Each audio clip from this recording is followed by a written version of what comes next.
Hello viewer, সবাইকে engineer keys civil study চ্যানেলে আরও একবার স্বাগত। আশা করি সবাই ভালো আছেন। আজকে আমরা আরও একটি সুন্দর এবং নতুন বাড়ির ডিজাইন নিয়ে আপনাদের সাথে শেয়ার করব। আজকে আমরা যে বাড়ির ডিজাইনটি নিয়ে আপনাদের সাথে শেয়ার করব সেটি হচ্ছে 3 বেডরুমের একতলা একটি বাড়ির ডিজাইন। এই বাড়ির ডিজাইনটি খুবই সুন্দরভাবে করা হয়েছে। কম খরচের মধ্যে আপনারা বাড়িটি নির্মাণ করতে পারবেন। এটি হচ্ছে বাড়িটির সামনের ডিজাইন। বাড়িটির সামনে একটি সুন্দর ডিজাইনের পোর্চ থাকবে। বাড়িটিতে যাতায়াত করার জন্য সামনে একটি মেইন ডোর থাকবে। বাড়িটিতে 3টি bedroom, drawing room, dining room, kitchen room, attach toilet, common toilet, সিঁড়ি রুমের সমন্বয়ে প্ল্যানটি সাজানো হয়েছে। আপনারা চাইলে বাড়িটিকে 4 বেডরুম দিয়ে নির্মাণ করতে পারবেন এবং 5 বেডরুম দিয়ে বাড়িটি নির্মাণ করতে পারবেন। 3 বেডরুম দিয়ে 2 তলা ফাউন্ডেশন দিয়ে 1 তলা নির্মাণ করতে কত টাকা নির্মাণ ব্যয় হবে তা আমরা পর্যায়ক্রমে আপনাদের সাথে শেয়ার করব। বাড়িটির কালার কম্বিনেশন আমরা আমাদের মতো করেছি। আপনারা চাইলে আপনাদের পছন্দ অনুযায়ী কালার করতে পারবেন। অলরেডি আপনারা বাড়িটির 3D অ্যানিমেশন ভিডিওটি দেখতেছেন। তারপরে আমরা আপনাদের সাথে শেয়ার করব বাড়িটির ভিতরে interior design, 3D model, floor plan, রুমের মেজারমেন্ট।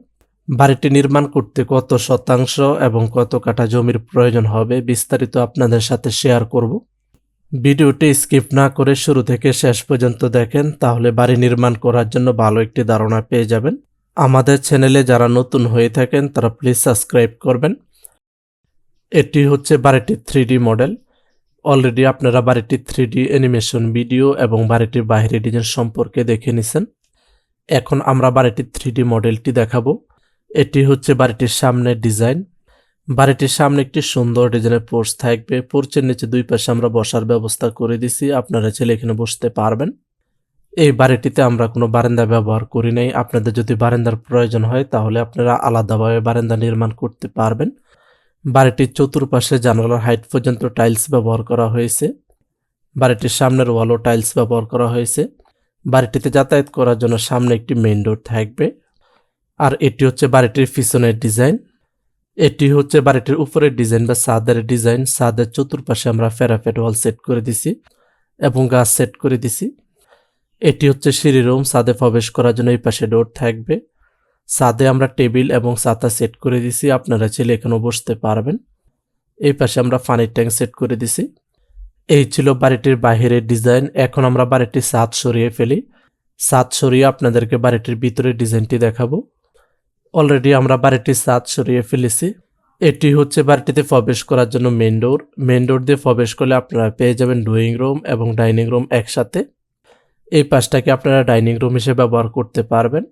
এখানে আমরা 8 জনের একটি ডাইনিং টেবিল সেট করে দিছি। আপনাদের যদি প্রয়োজন হয় তাহলে আপনারা আরও বড় বা ছোট ডাইনিং টেবিল সেট করতে পারবেন। এই পাশে আমরা বেসিন সেট করে দিছি। যারা খাবার খাবে বসবে তারা ফ্রেশ হতে পারবে।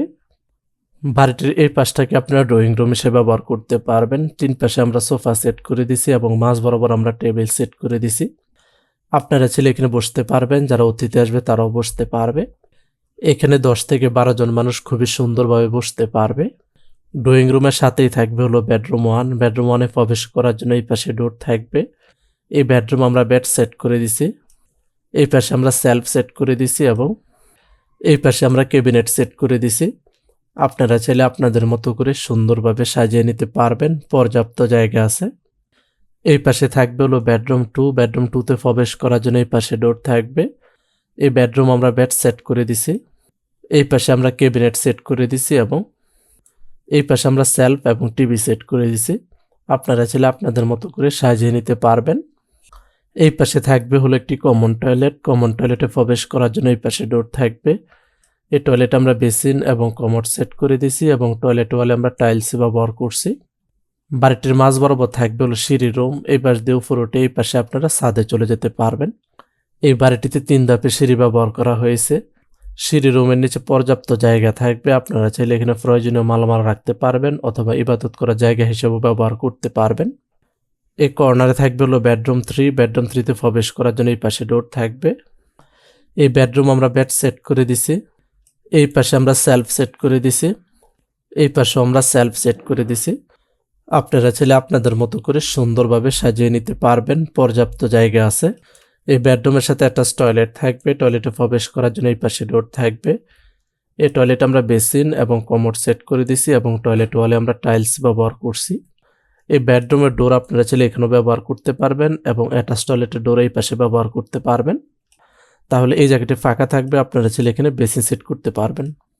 ডাইনিং রুমের সাথেই থাকবে হলো কিচেন রুম। কিচেন রুমে প্রবেশ করার জন্য এই পাশে ডোর থাকবে। এই কিচেন রুমে আমরা গ্যাসের চুলা, কিচেন ক্যাবিনেট, কিচেন সিল্ক এবং ফ্রিজ সেট করে দিছি। কিচেন রুমের ওয়ালে আমরা টাইলস ব্যবহার করছি। আপনারা চাইলে আপনাদের পছন্দ অনুযায়ী টাইলস সেট করে নিতে পারবেন এবং কিচেন রুমের ভিতরে ইন্টেরিয়র ডিজাইন করে নিতে পারবেন। এই ছিল বাড়িটির ভিতরের ডিজাইন। এই বাড়িটির ভিতরের কালার কম্বিনেশন আমরা আমাদের মতো করেছি। আপনারা চাইলে আপনাদের পছন্দ অনুযায়ী কালার করতে পারবেন। বাড়িটির ভিতরে যে ফ্লোর টাইলস ব্যবহার করা হয়েছে সেটি হচ্ছে 1 ফিট বাই 1 ফিট সাইজের হোমোজিনিয়াস টাইলস। কিচেন রুম এবং টয়লেট ওয়ালে যে টাইলস ব্যবহার করা হয়েছে সেটি হচ্ছে 12 ইঞ্চি ইন্টু 8 ইঞ্চি সাইজের সিরামিক্স ওয়াল টাইলস। বাড়িটির ভিতরে 2টি টয়লেট থাকবে। এই পাশে একটি অ্যাটাচ টয়লেট থাকবে এবং এই পাশে একটি কমন টয়লেট থাকবে।